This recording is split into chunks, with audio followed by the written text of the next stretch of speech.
Oi, pessoal, tudo bem? Estamos dando continuidade no nosso módulo 18, parte 4, onde nós vamos realizar, na verdade, juntos, os exercícios das páginas 39 a 46. Então, vamos lá. A chegada. Um pouco antes, comecei a contar do meu caso com a água, sobre o que aconteceu que me fez odiar a água mais do que tudo. Às vezes acho que nem ocorreu de verdade. Penso que é só um pesadelo meu, uma lembrança horrível que inventei por algum motivo que não lembro. Porém, também pode ter sido verdade, já que tenho absoluto pavor de pântanos escuros, rios agitados e qualquer monte de água profunda, que há de sobra aqui em Lusiana. E os cachorros? Claro, sempre existem os cachorros. O pesadelo voltou na primeira noite que passei em casa depois do acidente e em todas as noites depois dessa. Toda noite o mesmo sonho. E toda manhã o mesmo enjoo no estômago. Tio Cal fez o que pôde. Mas o que alguém pode fazer em uma situação dessas? Enquanto eu estava no hospital, ele tentou achar minha mãe. Fez com que a embaixada dos Estados Unidos na França tentasse entrar em contato com ela. Então, 2 semanas e meia depois do acidente, ela ainda não sabia de nada. Se soubesse, teria voltado, não teria? Nesse meio tempo, Cal ficou em casa comigo. Um dia ele foi até o quintal, como de costume. Eu estava sentado, quieto, sozinho, olhando para o nada. Você pode arrumar o quarto do seu irmão? Foi o que ele disse. Arrumar o quarto do seu irmão? Não entendi. Pode ir ao quarto do Rony e dar uma ajeitada lá? Cal repetiu sem olhar para mim, com os olhos fixos nos tijolos no chão do pátio.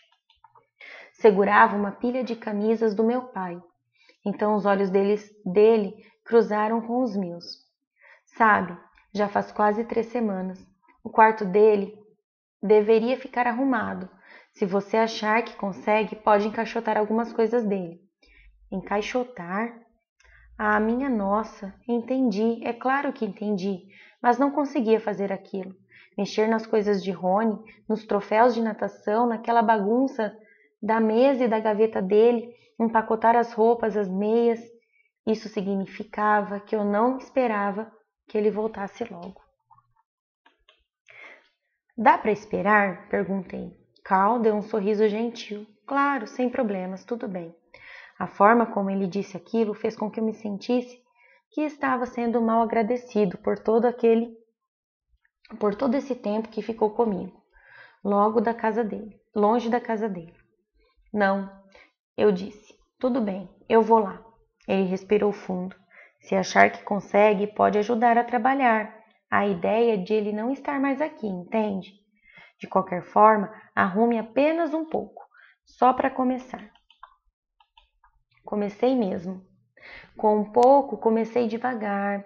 Todas as coisas de Rony, por mais insignificantes que fossem, me enchiam de lembranças do que costumávamos fazer juntos. Levei 1 hora para tirar uma meia e uma revista e um CD do lugar. Então, quando estava prestes a dar aquilo por encerrado no dia, ouvi um som comprido, arrastado. Era grave, quase como um ruído que tinha ouvido no cemitério. Porém, no silêncio do quarto de Rony, pude ouvi-lo mais nitidamente. Dessa vez não parecia uma máquina. Era como vozes, muitas, um coro de vozes, confusas, sobrepostas, agitadas, baixas. Estavam gemendo e se lamentando. Estremeci, soltei o puxador da cômoda que estava segurando e fiquei escutando. Pensei nos gemidos que tinha ouvido no barranco. Era mais alto no meu ouvido esquerdo. O ruim do mesmo jeito como tinha acontecido no acidente no cemitério. Coloquei o dedo sobre o ouvido, o tampei e logo soltei. O som pareceu se afastar. Foi para um canto e depois voltou mais perto.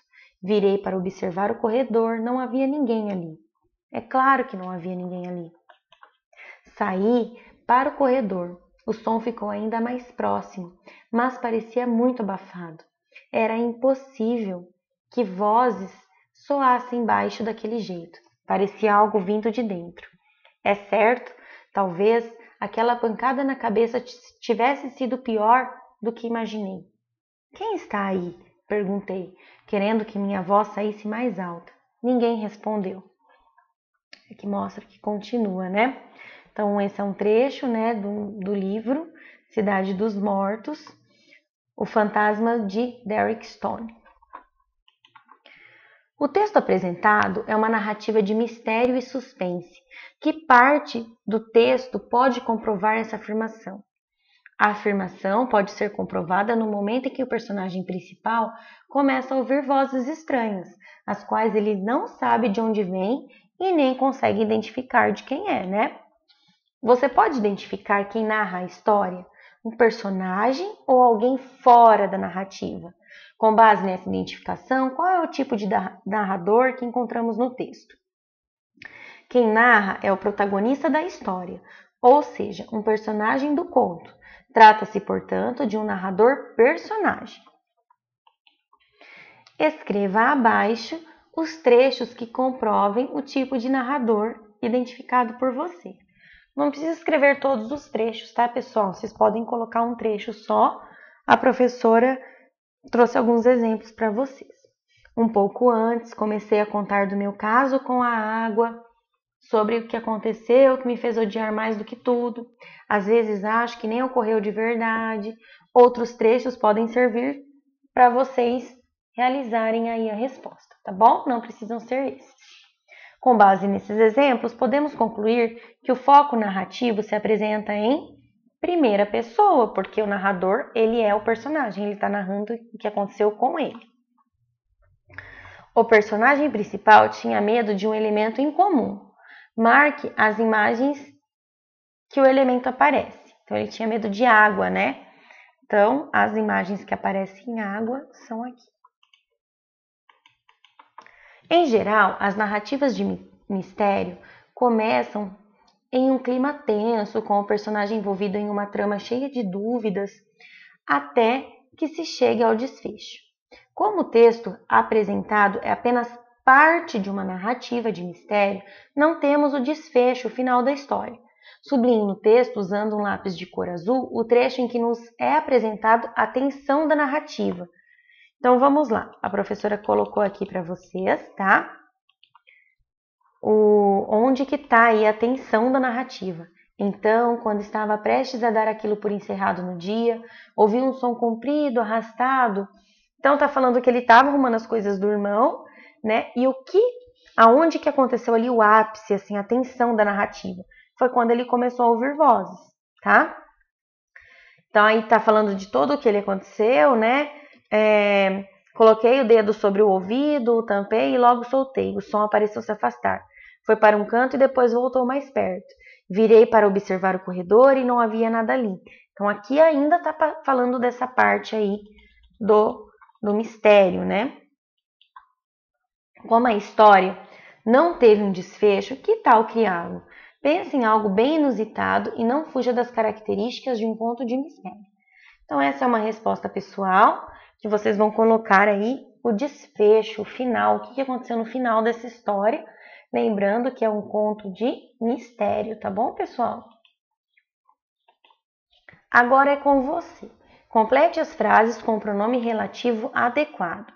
A palha do espantalho tinha um perfume forte que ajudava a espantar a passarada. Ou nós podemos dizer, a palha do espantalho tinha um perfume forte, o qual ajudava a espantar a passarada. Em cada susto que tomava, seu coração pulava. Este é o conto sobre o qual lhe falei. Foi ele quem fez o boneco. Foi ele que fez o boneco. A peça a qual comentei ainda está em cartaz. A peça que comentei ainda está em cartaz. Lembrando, pessoal, que essas atividades aqui que falam sobre o pronome relativo são aqueles pronomes que servem para ligar dois termos ou duas orações, evitando a repetição. Vou até usar um exemplo da aula anterior, né? Meu pai me deu um celular. O celular que meu pai me deu estava quebrado. Então, ficou repetitivo. Vamos usar um pronome relativo para evitar essa substituição. Meu pai me deu um celular que estava quebrado. Lembrando que os pronomes relativos eles podem sofrer variações ou não. E quais são essas variações? De gênero e número, tá? Sendo feminino e masculino ou plural e singular. Complete as frases com onde ou aonde. Onde moram seus pais? Lugar estático, né? Lembrem que onde é lugar estático e aonde da ideia de movimento. Aonde você vai todos os dias às 2 da tarde? Aonde essa discussão vai? Percebam o verbo vai, que dá a ideia de movimento. Aonde essa discussão vai nos levar? Fui àquela casa assombrada aonde você disse que foi também uma variação do verbo ir, tá? Que foi e não vi nada demais. Não sei onde você estava com a cabeça ao dizer aquilo. De onde será que mamãe está ligando? Complete as frases com os pronomes relativos do quadro a seguir. Que, quem e onde. Margarida é a moça de quem eu lhe falei. O bairro onde Felipe mora era muito seguro. O filme a que acabamos de assistir é interessante. Siga o exemplo e forme uma única frase usando os pronomes relativos. Luísa viajou com seus pais. Ela ama seus pais. Luísa viajou com seus pais, a quem ama. Então, nós vamos aí substituir as repetições por pronomes relativos. Ela gostava dos filmes. Os filmes eram odiados por sua mãe.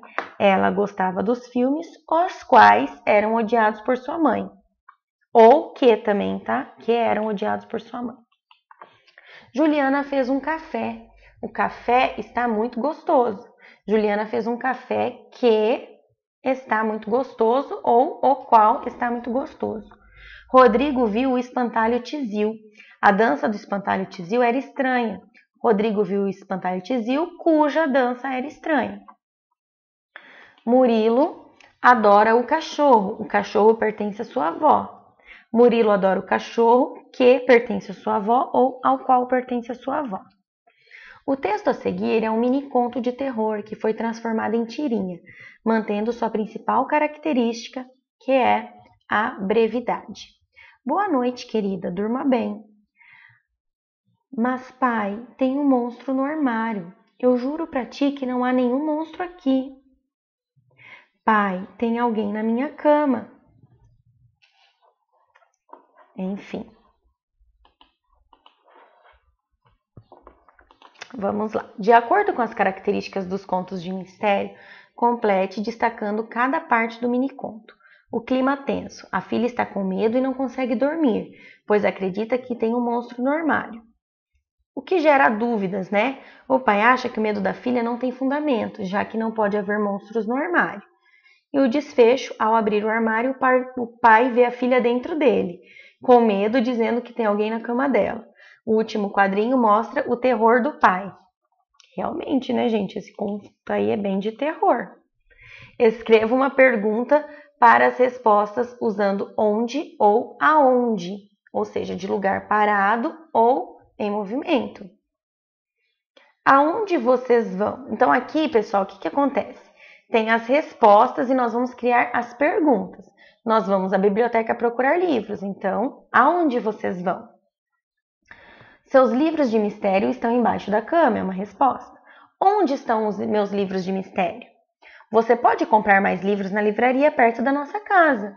Onde posso comprar mais livros?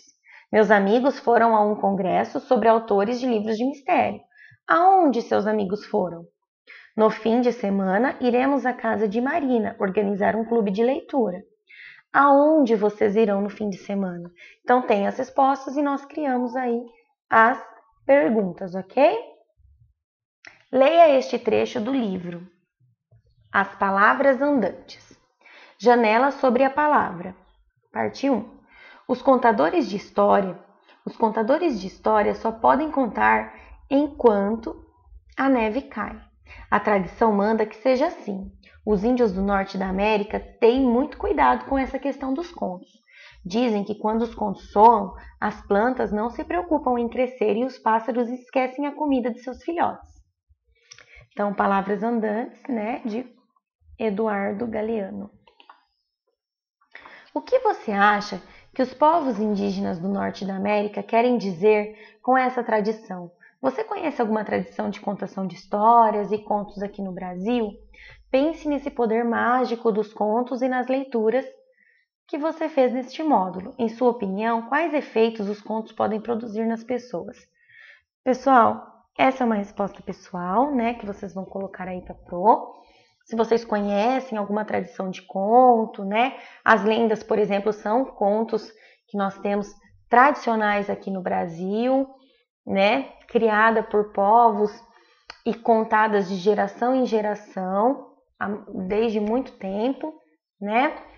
E o que os contos, né? Quais os efeitos que eles produzem nas pessoas? Se eles deixam apreensivos, com suspense. Enfim, é uma resposta pessoal, tá bom? Vamos testar. A imagem que você viu na abertura do módulo é de uma cena do filme Coraline e o Mundo Secreto. Ao observar a imagem, você pode imaginar que a história do filme se assemelha a um conto de mistério. Leia no trecho. No meio do milharal seco, ainda por colher, Rodrigo viu Tizil, um espantalho que, em vez de espantar, atraía passarinhos, uma das invenções do tio Rafael. Que pronome relativo pode ser usado para substituir o que está acontecendo? Então, o que a gente consegue utilizar aqui é o qual. No meio do milharal seco, ainda por colher, Rodrigo viu Tizil, o espantalho, o qual, em vez de espantar, atraía os passarinhos. Dos trechos a seguir, apenas em uma palavra que é usada, apenas a palavra que é usada como pronome relativo. Marque-o. O pesadelo que tinha quando criança voltou depois que sofri um acidente. Então, a resposta correta é A. Pessoal, então, nós realizamos aí os exercícios, né? Finalizando o módulo. Espero que vocês tenham gostado, tá joia? Da aula, do conto aí de mistério. Então, até a próxima aula. Se ficou alguma dúvida, a Pro vai ter muito prazer em ajudá-los. Beijão e até mais.